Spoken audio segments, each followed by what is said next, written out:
nonprofit organization that started in 2006.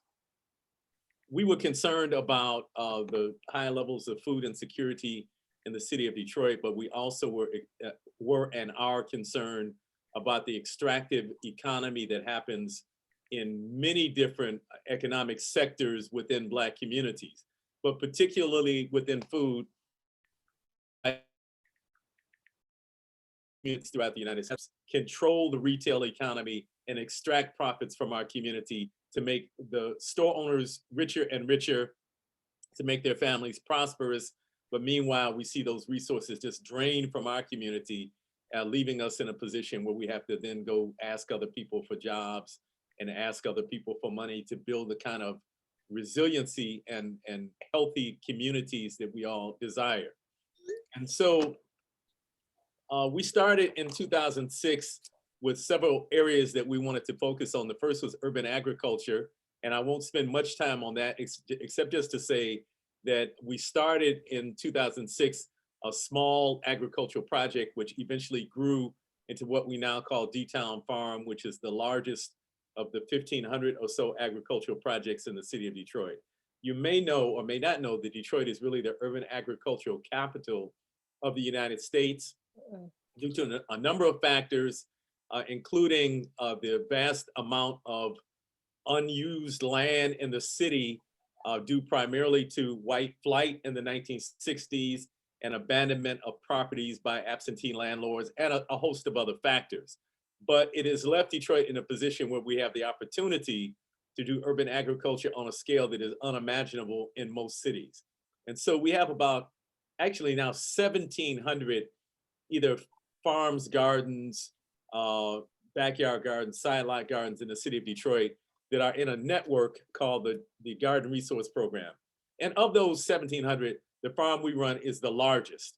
That's not to say it's the best, it's just to say it is the largest and probably the most labor intensive. And so we were concerned about agriculture because we know that's one way that we can address the issue of food insecurity in the city of Detroit. But we're also concerned about food sovereignty. We're not just concerned about people having adequate amounts of food, but we're also concerned about making sure that we build community wealth and that we control the mechanisms that bring food into our community.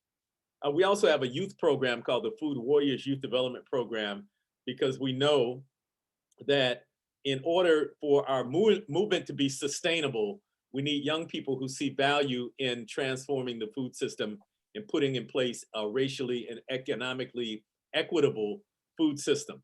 And then finally, cooperative economics since the beginning of our organization has been on our agenda. I'll start this discussion by saying that we are unequivocally against the economic system of capitalism. In fact, I'll go so far as to say there is no Black freedom without the dismantling of capitalism. Capitalism is an economic system that by its very nature concentrates ownership and wealth in the hands of a few. It advances this idea of private ownership of land, which has resulted in hugely disproportionate levels of land ownership in the United States. In fact, if we look at farmland, 97% of farmland in the United States is owned by people who are defined as white, and the remaining 3% is owned by people who are considered to be Black or people of color, Black, Indigenous, or people of color. And so this is all a result of the logic of capitalism. Also, we heard earlier about the problems with trying to do development in our communities because of not having access to capital. And again, this is an outgrowth of the logic of capitalism. Part of that logic suggests that if you go to a lender, let's say if you go to a bank or you go to a CDC with the intention of borrowing $1 million for a community project, you essentially have to already have $1 million or something worth $1 million to serve as collateral, because the bank or the lender is not going to lose.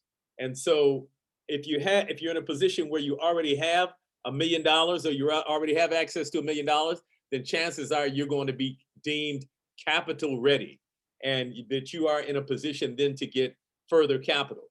On the other hand, if you ain't got nothing, if you don't own a building, if you don't have a huge amount of money in the bank, if you don't have collateral, then you are not in a position to get the loan to do some development project. So it's a self-fulfilling prophecy and a logic that replicates itself, because those who already have the access to capital are in a better position to get capital and get more capital, which then puts them in a position to have even greater capacity to get more and more and more. On the other hand, those without access to capital typically stay in that same situation intergenerationally. And so we don't think that there's any freedom within the context of capitalism, and that while we're developing cooperatives and other attempts to circulate money within our community and create a more equitable economic system, we want to say without any hesitation that we need to be working to dismantle the system of capitalism altogether. Secondly, we are unequivocal about our opposition to the system of white supremacy. And white supremacy and capitalism function hand in hand. And so it tends to define who gets access to that capital. And it's not a coincidence that usually the people who are the most wealthy are white men, because capitalism, white supremacy, and patriarchy all intersect. But there are many white women who also are who have access to great capital and who participate in a robust way in the system of white supremacy, which keeps all the rest of us oppressed and without access to resources and the connections that we need to build vibrant communities. So we think the answer is that communities have to exhibit self-determination, that we have to amass the power so that we can define within our own communities the type of economics that we're using. We can define within our own communities kind of the cultural tone of those communities. We can define for ourselves the values. We can define our own aspirations, and then put in place the programs and projects to help us meet those aspirations. So that's ultimately what we're trying to do, to exhibit and to manifest self-determination. But in the meanwhile, we have to be working to dismantle the systems of oppression. So you might say, why food? There's all kinds of ways that we can go about building self-determination and dismantling systems of oppression. One of the things I found is that food is a great unifier. In my many years as an organizer in this, often within the Black community, we have divisions based on kind of what set you roll with. Some people might be with the Nation of Islam, for example. Some people might be Rastafari. Some people might be with the Nation of Gods and Earths. Some people might consider themselves Christian activists. Some people might consider themselves to be Moors. And so we have all of these kind of ways of seeing the world and all of these theories about how Black people might build a more self-determined, self-reliant future. And we often butt heads and are not able to build the level of unity that we need to wage a battle against these systems of oppression. Well, the good thing about it is that food is a great unifier, regardless of your political ideology, regardless of your philosophy, you have to eat. And so it becomes a platform that we can unite people on across many of the differences that normally divide us. And I just spoke about the differences, some of the differences within the Black community, but some of these differences exist within the larger society as well. And so food and food co-ops become a very powerful vehicle for bridging many of those gaps that we normally see in our community and building the type of collective power that we need, not only to address food, but also then we can transfer that power that we built and that collective action to other areas of our lives. And so that is why we are so focused on food. And it's also one of the basic necessities for any community desiring to be self-reliant, or any society. In fact, the beginning of civilization is really agriculture. Until societies, and this happened in Northeast Africa, in what some people call Egypt, or what more correctly is called Kemet or Tameri, which was in many ways a fountainhead of knowledge for the rest of the world. This knowledge wasn't able to be developed until people no longer had to search for food every day, either gathering nuts, berries, roots, other things like that, until people no longer had to go out and hunt every day. Once agriculture was established and people were able to not have to focus all of their time on simply getting enough food, then they could ponder the mysteries of the universe and develop philosophical systems, develop sciences, develop mathematics. So agriculture is the basis of society. And so as we're looking at building new economies in a more just, racially and economically just society, food has to figure prominently into our plan. So I want to talk to you in the few minutes I have left about the Detroit People's Food Co-op. When our organization, Detroit Black Community Food Security Network, started in 2006, we knew because of our opposition to capitalism that co-ops, supporting co-ops was one of our core purposes.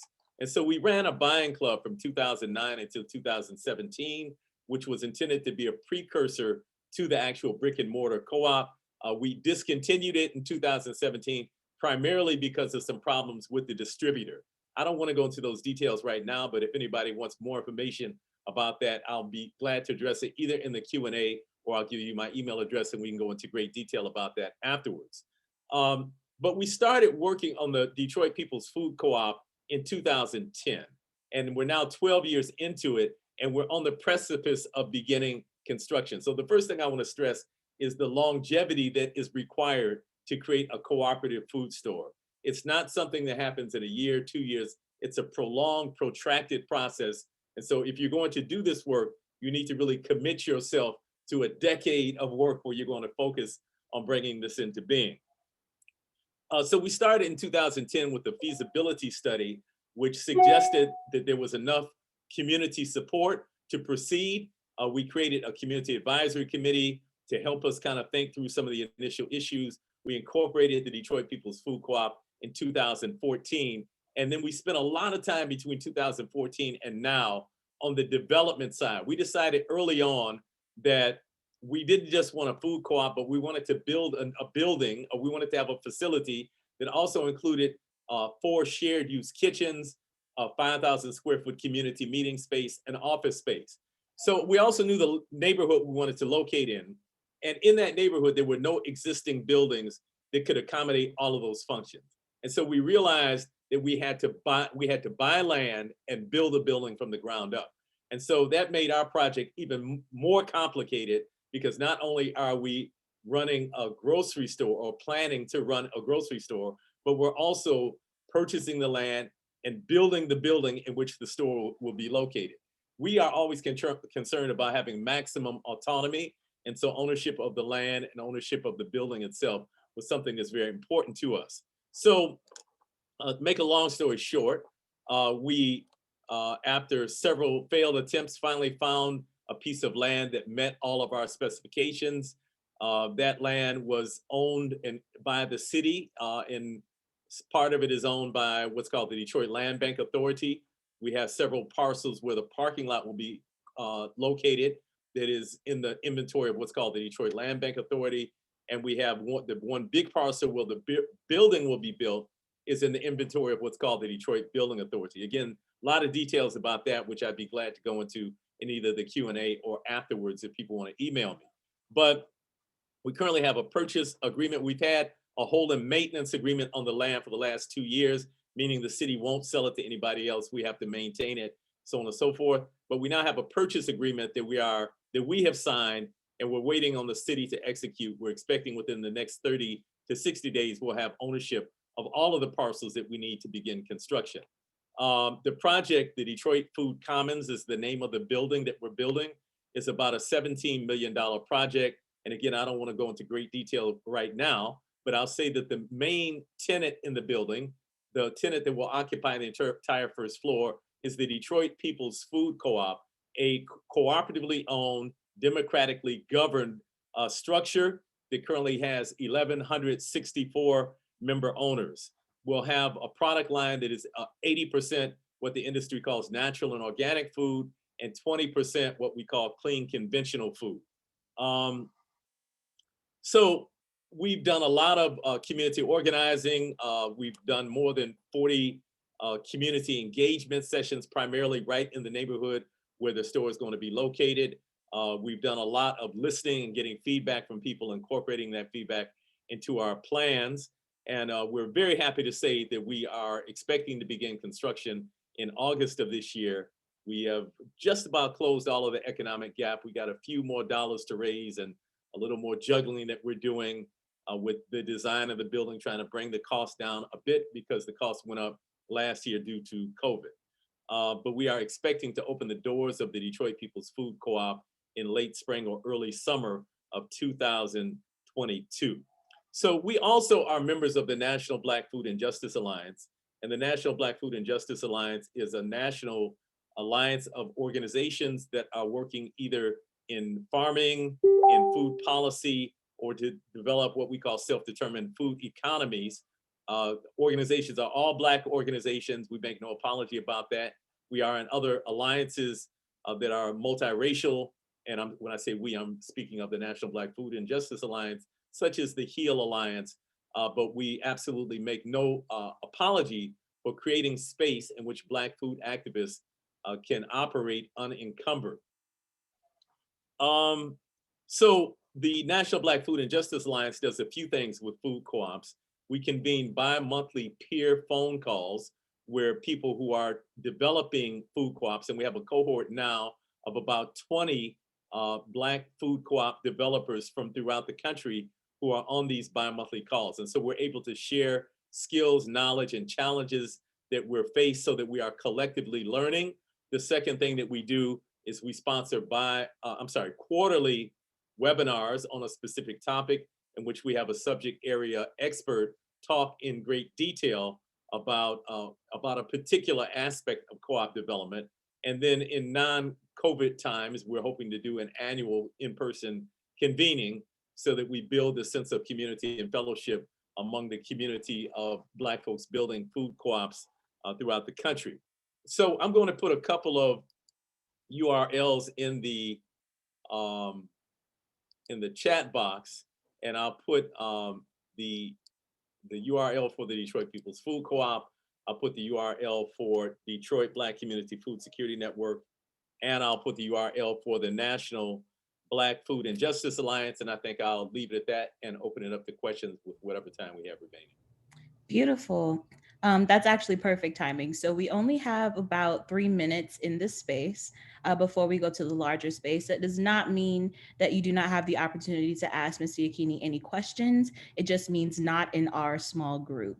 And so if you do have questions, please feel free to include it in the chat, or you can wait until we're in the larger space and include it in the chat there, or say it openly.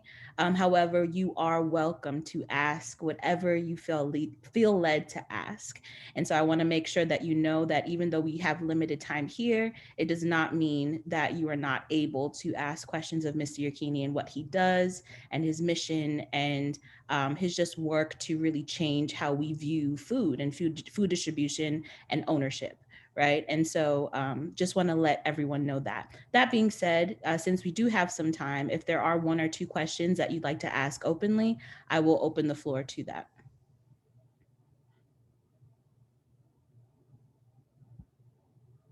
Let me put it on gallery view just to make sure I see everyone. Any questions at all? Well, if there's no questions, maybe I'll just add a bit more and say that there's an excellent book that I would suggest everyone read called Collective Courage. And many of you, I'm sure, are already familiar with that book by Dr. Jessica Gordon Nimhart. And excuse me, courage is spelled wrong in the chat box, but you can correct the spelling.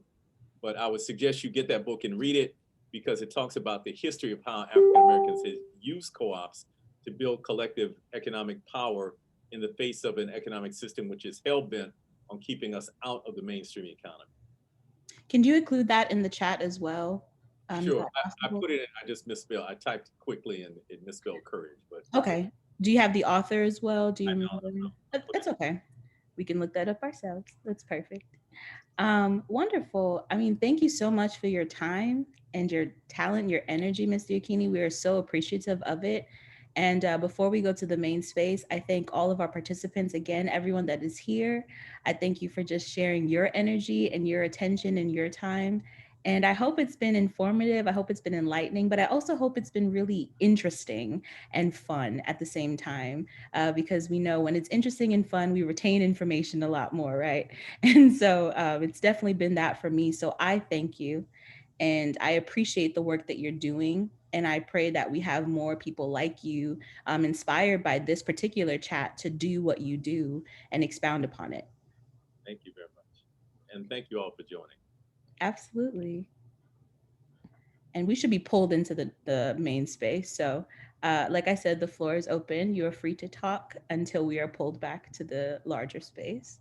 Unless I see somebody trying to ask a question, I'll say this also interesting fact that in Memphis, the great anti-lynching crusader Ida B. Wells really started after the operators of the People's Grocery, which was a co-op, were lynched. And so kind of the white power structure understands the threat and has understood the threat that food co-ops present, and co-ops in general run by Black people present to the white accumulation and concentration of power. So it's a method that we've historically used. It's a method that we need to continue to use. Thank you. Thank you for that. Wonderful. I will see everyone in the main space. As we leave, I just got to say, all his guitars in the background just kind of grabbed my attention. Right? They're so interesting. I love well, that's the musician in me, right? Yeah.